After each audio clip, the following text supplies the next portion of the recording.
Welcome to the Three Principles Global Community webinar. The Three Principles Global Community is a nonprofit organization that is committed to bringing an understanding of the three principles as introduced by Sydney Banks to people throughout the world.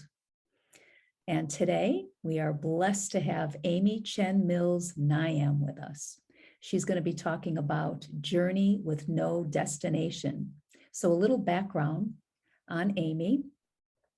What Sydney Banks would likely call the illusion of time keeps much of our thinking in tomorrow and the days, months, and years we imagine after that. The outcomes of our current work or parenting or activism or efforts of any nature whatsoever, even spiritual and self-help, are all always in the future. Their pernicious momentum of thought toward the future or in the past is one of the greatest obstacles in discovering our true essence, our innate well-being now. And now is the only place it can be found. Ami will describe her own balance between activity, setting goals, living life, and being present. How does presence give depth to the things we do? How does presence become the doorway into deeper understanding of the spiritual nature of life and of our own divine nature? So here's a little bit about Ami. She is the author of State of Mind in the Classroom, Thought, Consciousness, and the Essential Curriculum for Healthy Learning with her late father, Dr. Roger C. Mills, and The Spark Inside, a special book for youth. She's a poet, essayist, global speaker, trainer, and radio show and podcast host with her own YouTube channels on spirituality and political and climate activism. She's the former director of the Center for Sustainable Change. And all of Ami's links will be available underneath this video on the YouTube channel 3PGC. So Ami, welcome. Thank you so much for joining us today. Thank you. Thank you so much. I think you were going to put this on speaker view, but for me, I get to still have it on gallery view. So I get to see everybody, which is great. And it's just really wonderful to see everyone. Thank you for coming. I chose this topic, Journey with No Destination, partially because I often teach, and if you are a practitioner, you may understand this. If you're a teacher of any kind in spiritual or self-help, in the spiritual or self-help worlds, you may understand that you're often teaching that which you need to learn a little more deeply. So I was able to do some research before today on Journey with No Destination, and what a wonderful theme to think about. You know, in my busy life, I know that I'm sure most of you have busy lives, if not all of you. Some of you may not, lucky you. But yesterday I stopped all my activities and I drove about 10 minutes up the coast from where I live. I went to a little beach called Davenport Beach. I'm in Santa Cruz, which is about an hour and a half south of San Francisco along the coast. So if you drive from here to San Francisco, you know, along the West Coast, you're driving along the ocean the whole way through. So it's a beautiful drive. If you drive south, you drive to Big Sur and you drive through Carmel and Monterey. It's a really beautiful, spectacular area. But most of us live in some area that is either beautiful and spectacular or beautiful and spectacular adjacent. And we may not even appreciate that in our busyness, in our sort of running toward our goals. And so while the three principles understanding points to the fact that you could at any moment in the midst of pursuing any goal sort of just become present, just wake up to a deeper reality. Like, you don't need to go to the beach to do that. In fact, Sydney Banks was, I believe, at Cold Mountain at a workshop on relationships, working toward a goal for his relationship, although he had stopped in the midst and said, no, this is not going to work for me. But in the middle of going to a workshop, trying to do something to improve something about himself, about his relationship, he had this tremendous insight, about what he would call the nature of God. So it's always possible in the midst of any activity to have such an insight or come into so much stillness that, all activities in the world of form become secondary to the primary state of your own beingness, the primary importance of your own beingness. But I have found that physically stopping is an indication or almost a symbol to the mind that the priority is finding our well-being now, understanding that well-being exists within us now. So I guess what I'm trying to say is it's fine to be busy and try to remember that you have your well-being inside of you now. But sometimes it's also very helpful to physically stop, because the physical stopping if you're in the midst of a work project, or if you're in the midst of a wonderful life-saving project for the world, humanity-saving project for the world, or, ecological saving project for the world, however important it seems to be, when we're in the midst of the details of it, it's hard. The mind is busy. The mind is busy. And the outcome seems important. And of course, the outcome in the relative world is probably very important. I do a lot of climate change activism. I do a lot of political activism here in the United States. And when I look at the goal of the activism, it seems very important. Like, saving life on Earth seems very important. But the truth is that it's not. It is and it isn't. So in the world of relativity, it's important. And we will all do things in the world of relativity. In the world of form, right? Time, space, and matter, we will all be doing things. But ultimately, what we call our innate well-being, or what some people have called ultimate reality, or the absolute, or the Shekinah, or presence, or beingness, it's not related to or attached to anything that's happening in the world of time, space, and matter. It is before and beyond time, space, and matter. So we can discover that well-being that is before time, space, and matter and our activities in the stopping of our mental. It's only our mental, machinations, our thinking, that is in the way of feeling and understanding our innate well-being. So for example, when I went to the beach, of course, I have a lot of things to do, this webinar being one of them. Tomorrow, I need to make sure I get to the office and put on my makeup and test my microphone and get ready for the webinar. But I just decided I'm just going to be at the beach. And you know how sometimes we talk about children have this natural innate well-being. If there's a lot of abuse and dysfunction in the family, it gets obscured pretty rapidly. And survival strategies begin to develop in thinking and behavior. But children who aren't subject to abusive, dysfunctional environments, and maybe you remember, whatever kind of environment you grew up in, moments of connection. Maybe you remember them from yesterday. But there's a way of being in the world that is not based on time and not based on achieving any kind of goal. And so just for the purposes of my example, I was eating grapes. I had a salad and some grapes with me, and I was sitting in my minivan. I have a minivan because I'm a mom.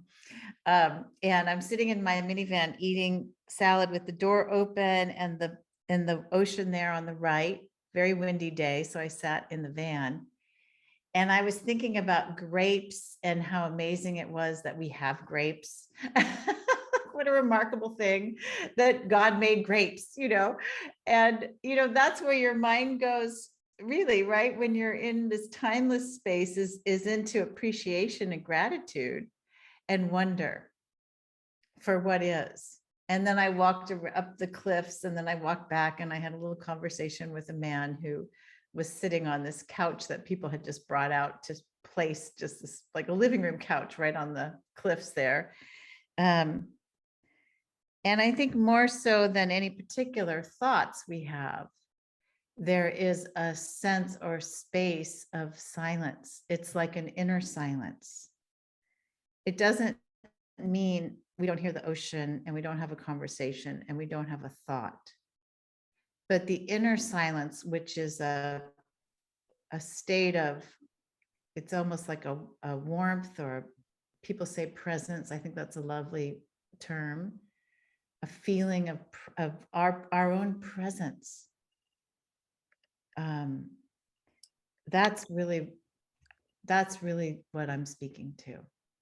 And what's interesting is that when we get involved in self-help, even 3 principles, learning and understanding, it's very easy because we have so much conditioning, we have so much momentum from our society, from the way that we've been conditioned toward always improving and getting better. And sometime in the future, we're going to have this wonderful experience of feeling free. We're going to become enlightened in some way. We're going to something will happen.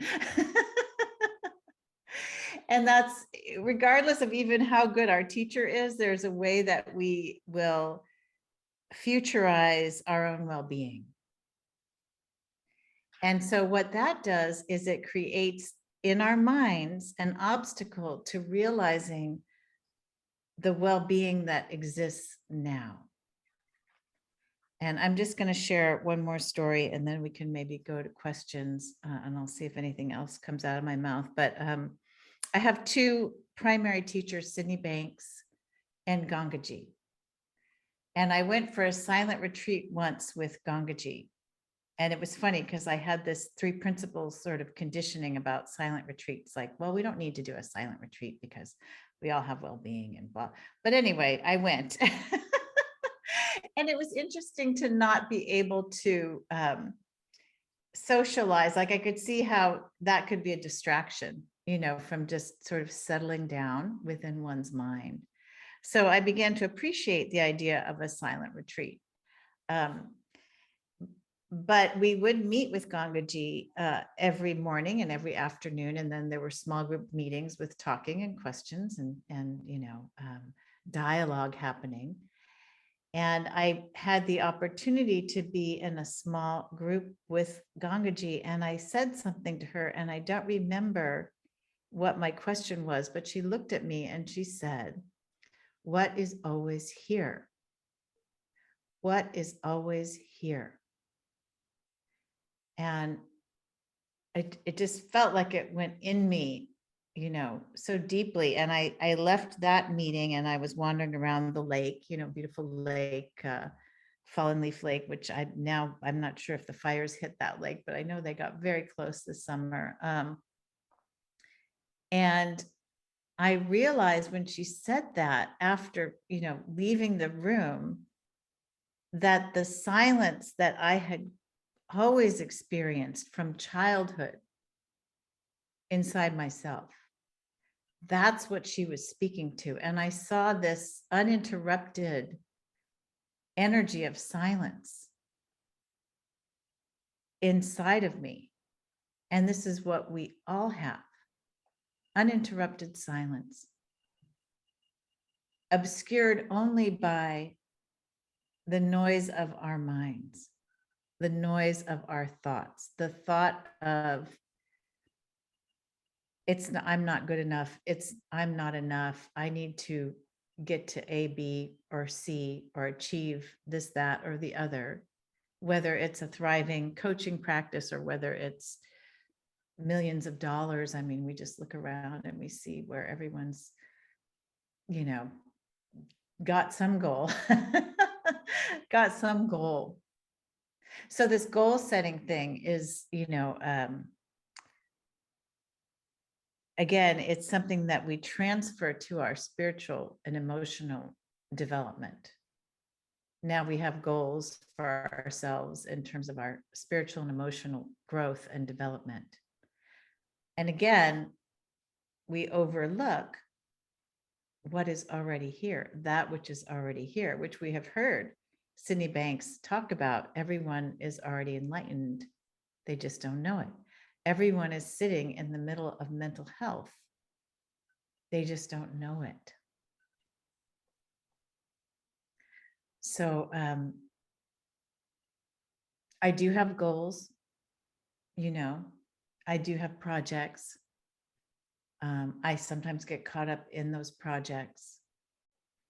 But the remembering is so essential, because looking out at the world today, we have coronavirus, we have climate issues, we have political issues. They seem to be getting more intense, and not less intense, in the physical world of form.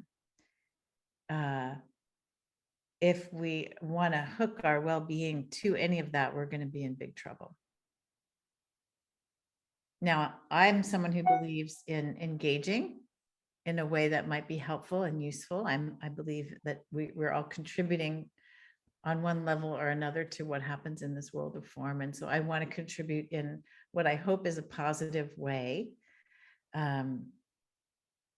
But contributing without attachment to the outcome is understanding that well-being is beyond the form, before the form. Because then it doesn't matter what happens to this world. What happens is what is going to happen, right? We can be sad, we can have emotions, we can be fearful, and that's fine. There's nothing wrong with any of that. It's just, like people say, we're all going to die, right? We're all going to die one way or another. So that to me is a relief. And I'm hoping to, in my activities, relieve suffering along the way in this journey with no destination. Relieve suffering, that's the nature of when you're not looking for a goal to bring you fulfillment and satisfaction, then you are available to be useful, to be helpful. I heard this wonderful video of a man, I think he was talking about climate change, and he said something like, the goal is be one of the people who's available to help and not one of the people who needs help. Not that there's something wrong with needing help, because you may be one of the people who needs help. I mean, I may be one of the people who needs help.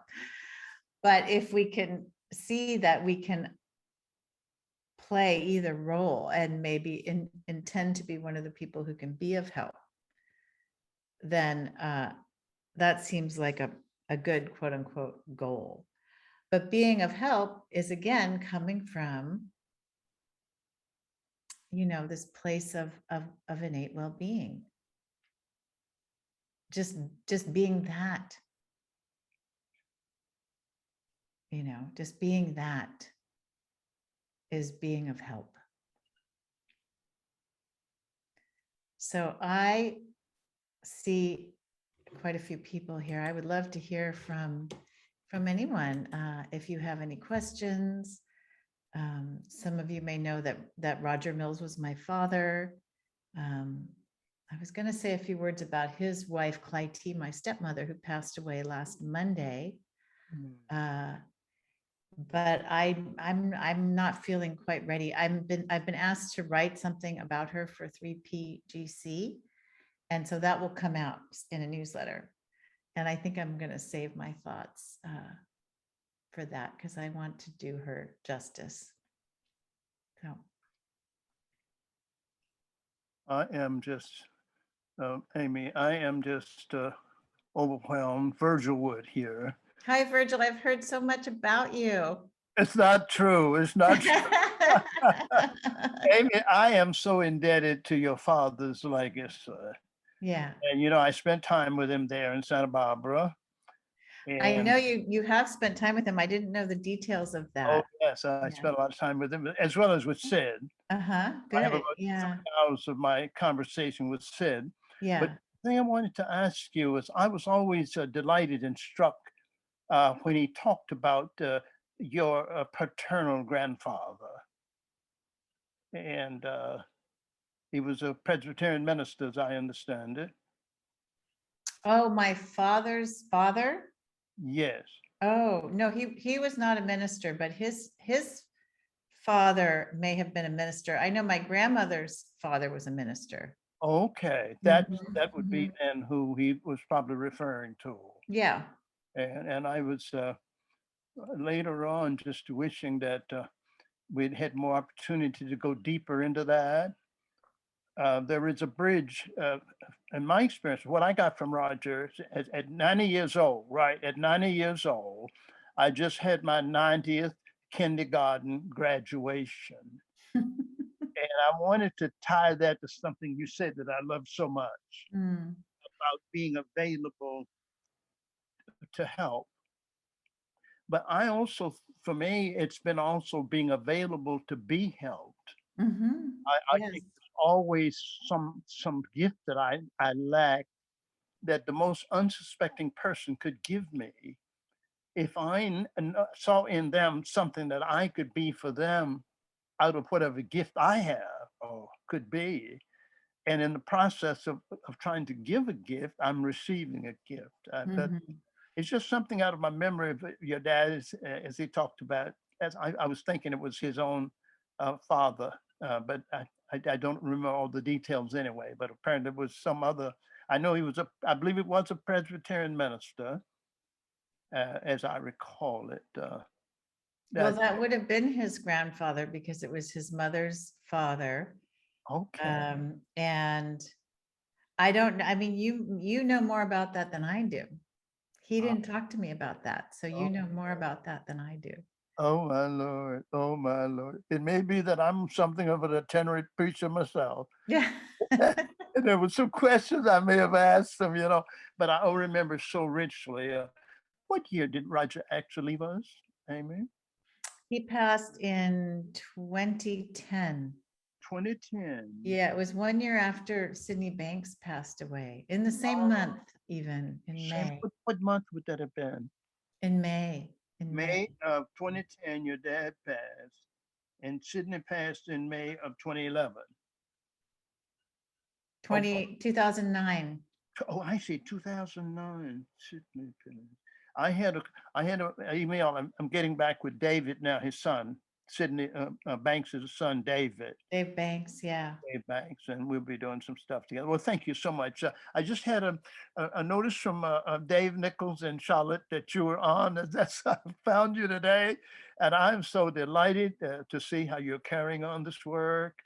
It is just so much needed right now in America. Yeah. I hope you know that your dad's legacy is part of the reason we're going to turn America around so that America can really be what it sometimes dreams to be.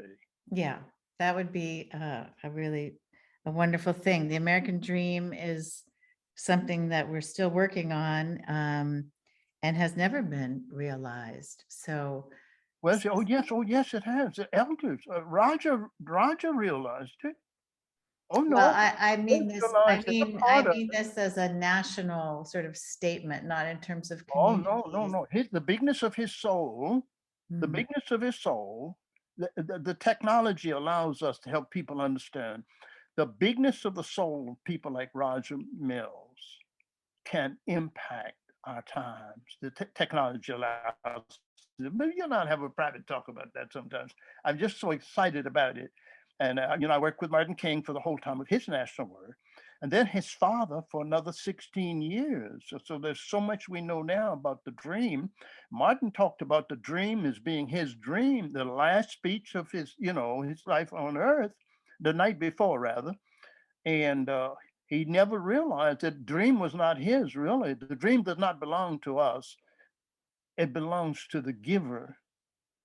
And once we understand that, we can do things, because what Martin King did not understand, I wish King could have known your daddy's work more. Amen. I'd say that with full understanding of what I'm saying. We did not know the work of your daddy and Sid as well as we might have. Otherwise, we would have had a different way of dealing with the stages and the episodes and the resting and the reflection. The civil rights movement was too much of a staccato thing, bang, bang, bang, bang, bang, and we didn't stop long enough to reconnoiter and to reflect. But I'm just thrilled to know that you're carrying on this work. You'll see me from time to time, and I hope there's a way to be in touch. I'll ask David. I appreciate Dave Nichols. He and I are products of the same seminary. 200-year-old seminary is now closed, but David and I are carrying on. So you carry on with this great work, and I'm just blessed to know that you're doing this. Thank you so much. Thank you. Along those lines, I have a website, amichen.com. That's Amy with an I, and it needs to be up, I want to change the graphics on the website, but there is a link to a web page. This is for everybody, called Transforming Community, where I have done my best to try to bring a lot of the community-based work onto one, website with resources and so on and so forth. It also includes interviews with 3 police officers around the 3 principles and what they learned from the 3 principles, as a way to bring that into the conversation around policing. And that's Jerry Williams, an African-American police officer, Will Montano, an El Salvadoran police officer, and Ed Lemon, a white police officer. So that recording is on that page if you want to check it out. And the website, will it carry your contact information also, your website? Yeah, you can contact me through that website. All right, I will do that. Thank you so much. Thank you, Virgil. God bless. Bye-bye. And I see Katya has a hand up. Am I the one calling on people? Okay, I'm the one calling on people. Katya. Hi. Hi. Your webinar came very timely for me. I'm calling from London, and I signed up for a business course last November, so almost a year ago. And then I was introduced to 3 principles in about March this year. And I've just come out from another 2-day intensive with the business course. And what I'm struggling is to marrying the advice and the knowledge and exercises that come out from that training with the 3 principles understanding. And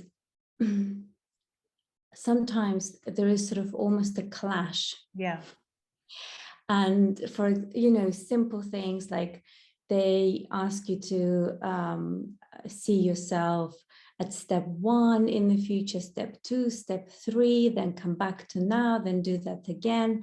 And you set up all these goals in your mind, which then in my head, I'm thinking, well, these are just thoughts. They're all blown up. They're not here. And in my own life experience, things turn out, I can think whatever, but life comes up and then you have health problems or financial gains out that you never expected. And so I guess I'd love to hear a bit more as to how to marry the two, have goals for the practice, financial goals, but stay in a. Yeah. You know, it's okay to have goals, but you have to hold them loosely, right? Because what you're talking about is you've been contaminated with the truth. The goals are just a way to plan your life a little bit. But the problem with the goals is this sense of delayed fulfillment. When this goal is met, I will then feel fulfilled. And most everyone on this webinar can relate to, you always wanted to have children. Suddenly you have children. The next thing you're, trying to get them potty trained.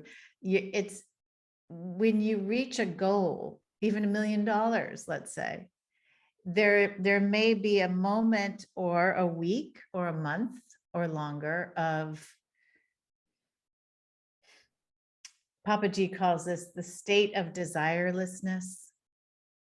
You may be, you reach a goal and then you give yourself permission to not have a goal for a little while because you just reached this one goal. And you're like, oh, yay, I reached this goal. I'm happy now. And it takes a while for the mind to kick back in with the next goal, but it will. The point is that the state of desirelessness, the no goal state, is the actual goal that is behind all the other goals. We are looking for the feeling of fulfillment. And so what I'm trying to present here is that the feeling of fulfillment is not tied to any goal or achievement of any goal, not even a psychological goal or a spiritual goal. In the very creation of a thought toward a goal that says in your mind, when I get there, I'll be happy, is the delay of your own fulfillment and happiness. Because you have set up a construct whereby you cannot be happy, you cannot be fulfilled until the goal is met. Now, this isn't about not leaving an abusive relationship. This isn't about not setting any goals. This isn't about not starting a business. This isn't about not getting a job, right? But the mental importance in thought that we place on all of these things, that is the problem. That is the obstacle. So we've heard about Eckhart Tolle. He had this insight, and then he went wandering around in the park, outside in the streets. He had no home, from what I remember. He would just sleep on a park bench.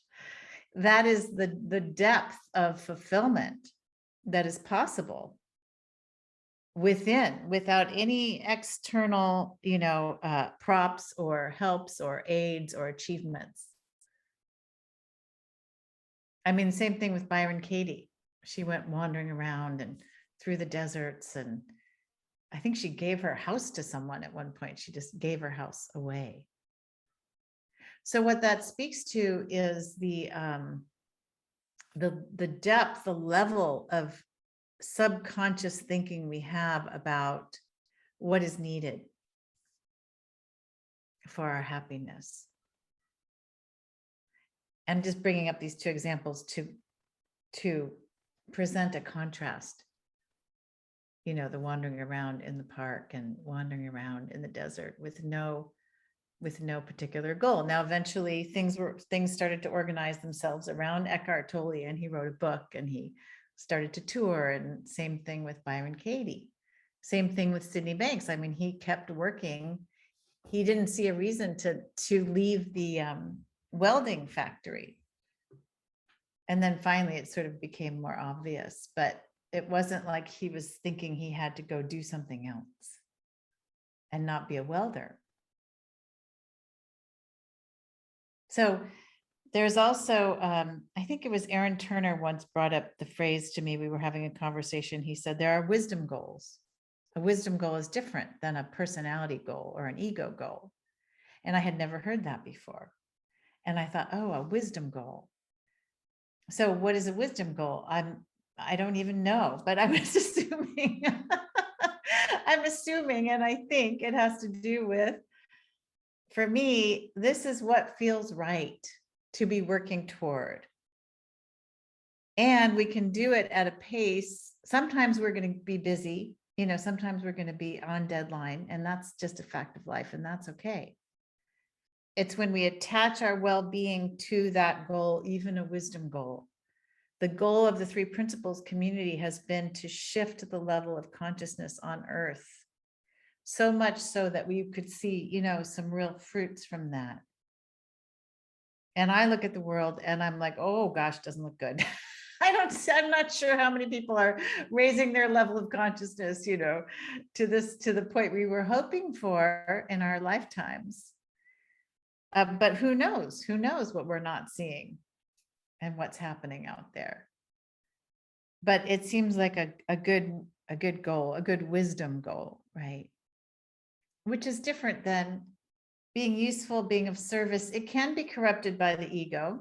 Certainly it can be corrupted by the ego. Certainly it can be, I'm going to be the one. And I'm the helper. I'm going to have, and I'll be kind of famous for helping people or whatever it is. That can be something that happens even with a noble goal. But a wisdom goal to me is not attached to the personality or the ego. You just do it and you don't even know what's going to happen because of it. It just feels like the right thing to do. Katya, I don't know if business is the right thing to do for you, but or setting business goals or whatever, but that's up to you. It may be the perfectly right thing to do. Also, you can throw it out the window. Thank you, Amy. I think the other thing that doesn't resonate or clashes is working hard. There is this sense that everything to get to the goal, you have to be working hard.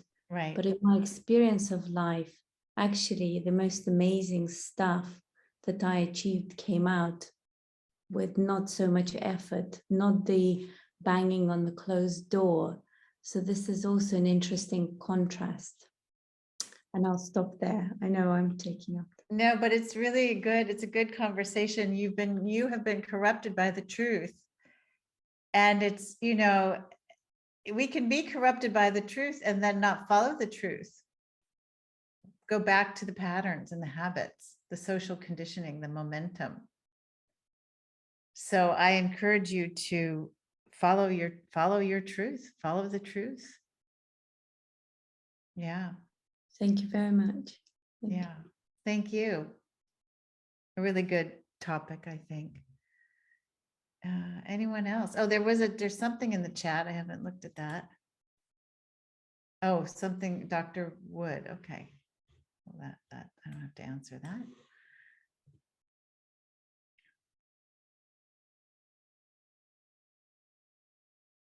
Anyone else?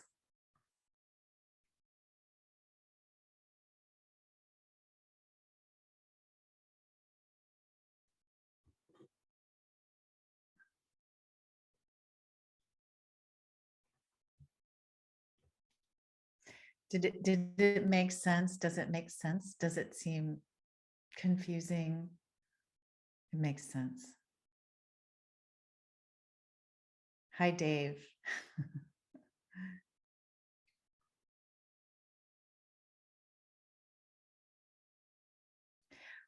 I thought that we might want to take more time because you said we could go over the hour mark, and I'm used to a 90-minute webinar, but it's also possible that that it's shorter than an hour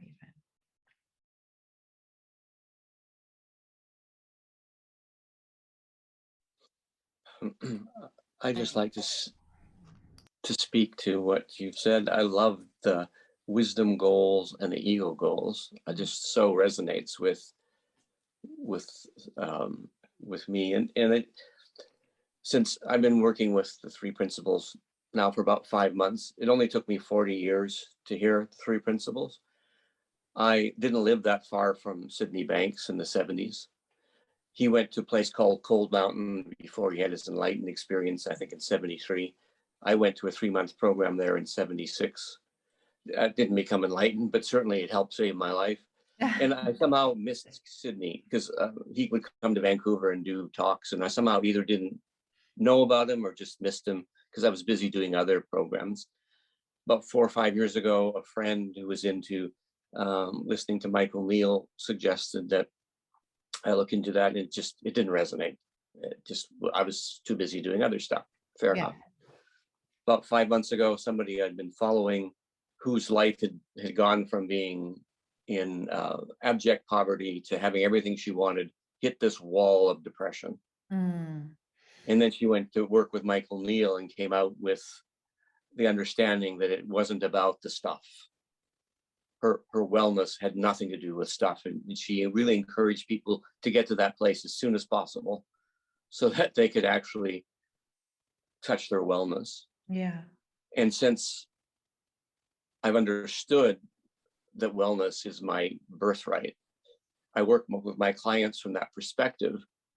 And the changes have been quite miraculous and incredible as I speak to their wellness rather than their brokenness. So I won't go into a lot of details, but 3 clients in particular have had major shifts because I speak to their wellness now instead of their brokenness. Yeah.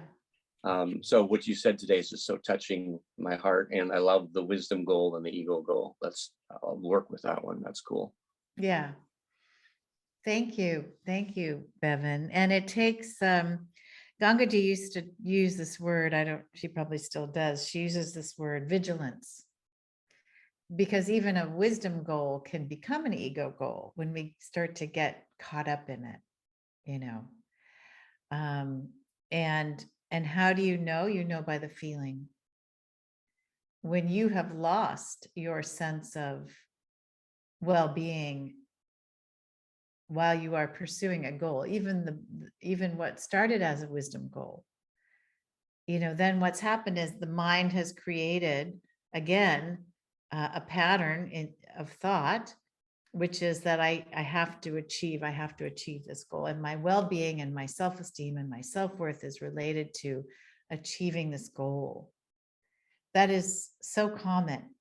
So when Gangaji says vigilance, she just means paying attention. And to translate that into a 3 principles vocabulary, it's noticing the feeling, right? Because I've been an activist. I was an activist for about 9 months, and it was so busy. It was so busy. And it took coronavirus to stop us. For a lot of us, that's what coronavirus did, you know. And I don't mean to minimize the pain and suffering of so many millions of people who have suffered from coronavirus, both physically and through, you know, losing people, and also economically.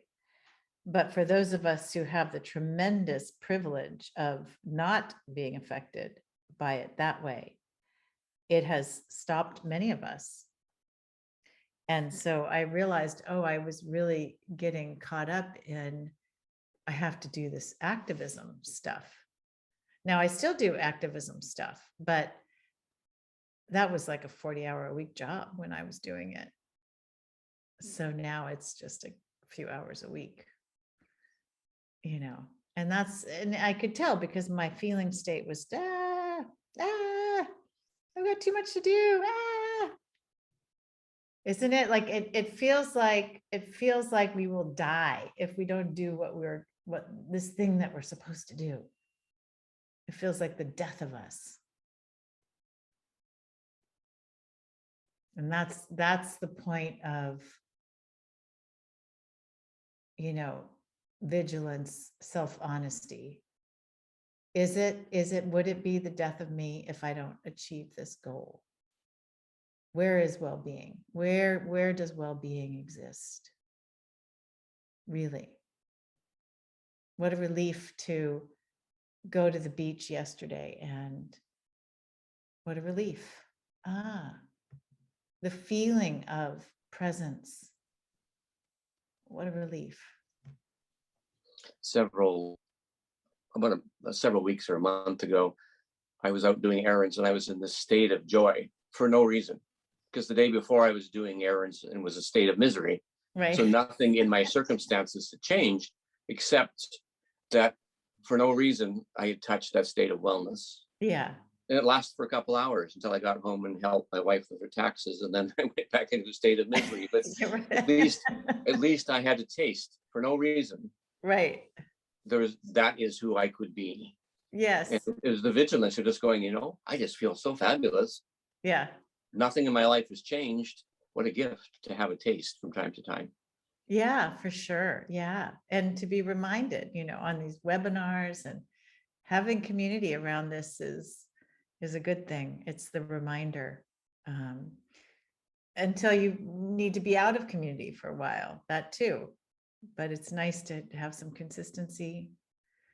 I went to the pet food store after the beach, and I've never felt so connected to the cashier at the pet food store. And of course, the sense of I have to get this done and get home and feed the cats and make dinner, that was gone. Because that's what happens in the silence. These things will happen, making dinner, they need to happen, probably. But the urgency is, gosh, isn't it funny how it's just so urgent? I'll die if I don't make the dinner on time. We'll all die. Ada has her hand up. And thank you, Bevan, for that wonderful, wonderful points. Thank you. I just wanted to say thank you, really. I'm in my 60s now and have really struggled with the transition, sort of being an empty nester and not rushing to work and dashing around, and with some physical health challenges as well. It's been a really interesting year. But this is the first time I felt a sense of peace, that actually it is okay just to be in the moment and not be worrying about what's going to happen next week. So I thank you for that, because I can feel my shoulders dropping, and that's such a gift to, doesn't feel self-indulgent anymore just to take a cup of coffee and sit in the garden and watch the birds. It's okay to do that. But I would like to ask you about your activism, because I feel so useless. I feel less than a drop in the ocean. And it's how we can, whether it is just by sharing the principles and trying to work towards this wisdom goal of elevating the consciousness of the world, maybe that's what we're all being called to do. But I need to stop looking at the news and things like that, because it's like a corporal blow to my body. It's just dreadful. And the cruelty in the world and the unkindness, and I don't know how to notice it and not be completely overwhelmed by it. I think that's the question. Or maybe you can't. I mean, I don't know. Thank you for that question. It's a wonderful question. Many of us, not all of us, many of us have the same question. What can be done? Can I help? Whether it's with climate or species extinction or whatever, or the political divisions we see. I just want to go back to you sitting in the garden, though, having a cup of tea, and to give yourself permission, to be there with your cup of tea, because the depth of your understanding like when we talk about insight, when we talk about, Sid talks about divine mind or universal mind or divine thinking, divine thought, that can only come from that space. It doesn't come from any other mental space. It comes from the space of being present. So that gives you depth. And from that depth, you act eventually. I mean, you might sit in the garden having tea for months until you feel a sense of, now I'm going to do this. And watching the news, I have a very high tolerance for taking in the news, maybe because I was a journalist or I've been an activist, or maybe because I'm active, so I'm doing something, right?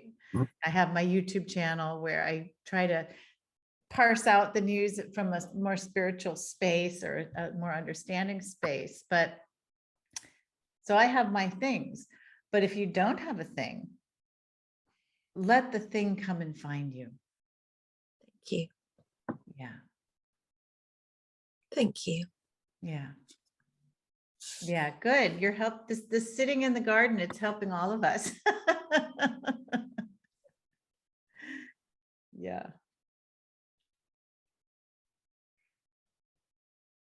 Mr. Dave Nichols, are you about to say something? Dave and I worked for years together. It's been forever. I didn't come on earlier. To be honest, I was overcome by learning of Clati's passing. So I'm sorry. Oh, did you not know that until I did not know. Oh, I'm sorry. Yeah, I haven't had the I haven't been ready to make big announcements, but I'll be working on the description. I'll be working on the memorial essay this week. Yeah. Well, that was the reason I didn't come on the first time you asked me to. So, but thank you. I'm really pleased that you were on this today, and I think people have been touched by your comments. I really appreciate them. But thank you for who you are. Appreciate it. It's so good to see you. I know your anniversary is coming up because mine is. We have the same wedding anniversary. And how's Chini? She's doing well. Okay. Absolutely. Thank you. Good. Thank you. Love you. Thank you. Love you so much.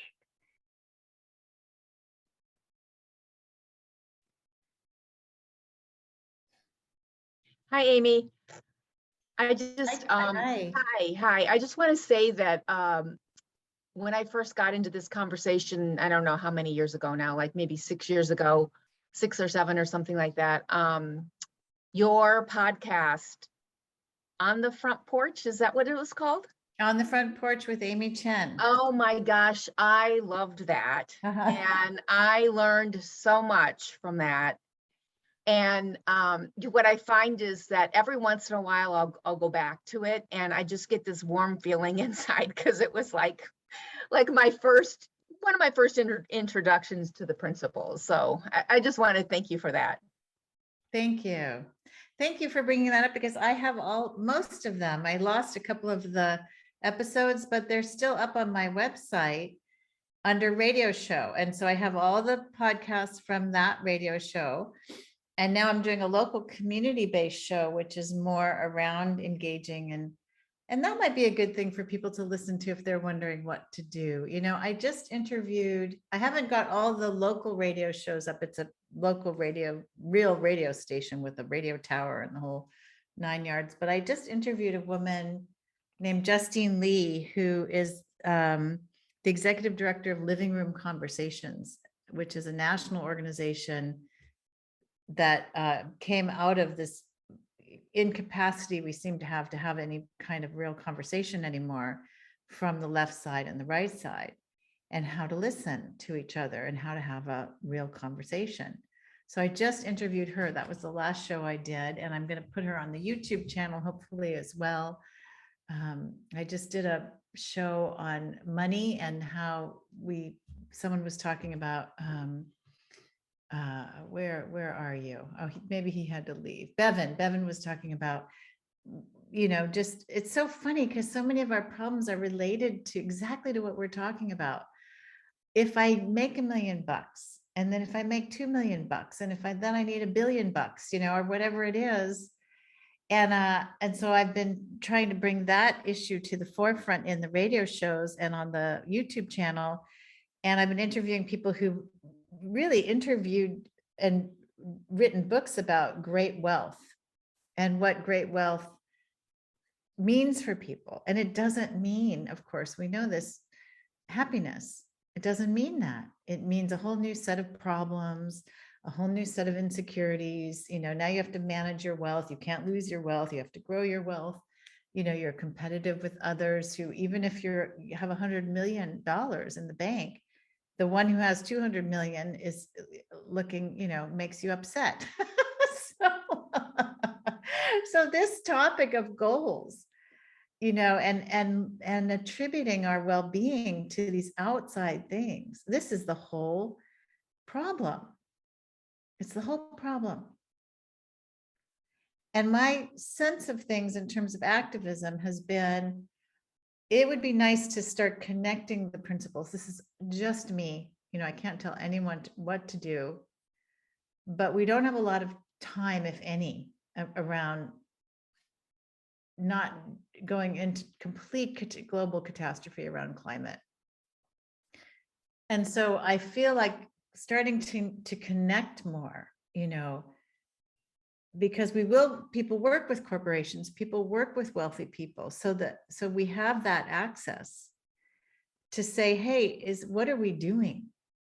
Like the whole foundation of the goal is a myth. And since we do have access, and people who have stayed more neutral than I have more access than I do, that's what I would encourage is, let's speak to the truth. I'm not one of these people who I'm going to ignore the world. I don't do that. And I make exceptions for some people. One exception is if looking at the world is bringing your mental health down, then don't look at the world, ignore the world, focus on yourself. But if you have some capacity at this time, there are 1,001 organizations out there doing excellent work in the world of form that are more directly related to the climate crisis, extinction crisis, political dialogue, that kind of thing. There's wonderful things happening. So I encourage people to get engaged. But if it feels right, if it doesn't feel right, don't do that. Don't do anything that doesn't feel right.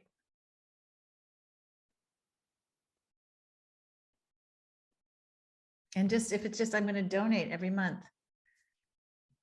Great. We need people to donate. And then I'm just going to sit in my garden and have tea.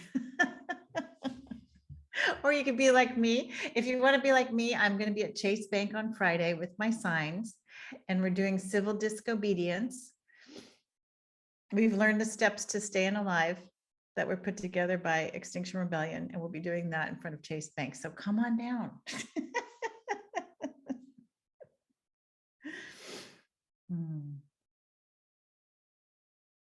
Anyone else?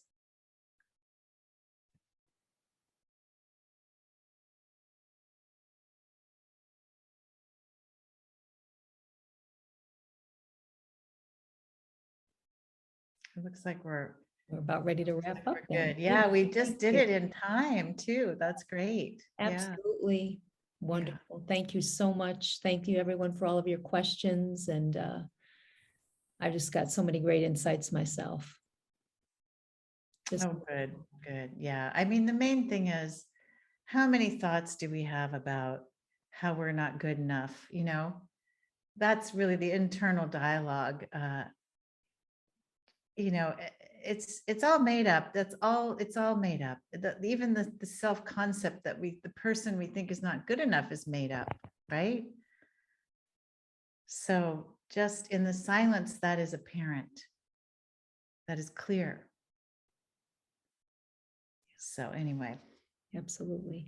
Thank you, bless. Amy. Thank you, everyone, for joining us. And this will be available, this webinar, on the 3PG website later today. Thank you. Thank you Thank so much. you. Thank Thank you. Thank you, Amy. Thank you.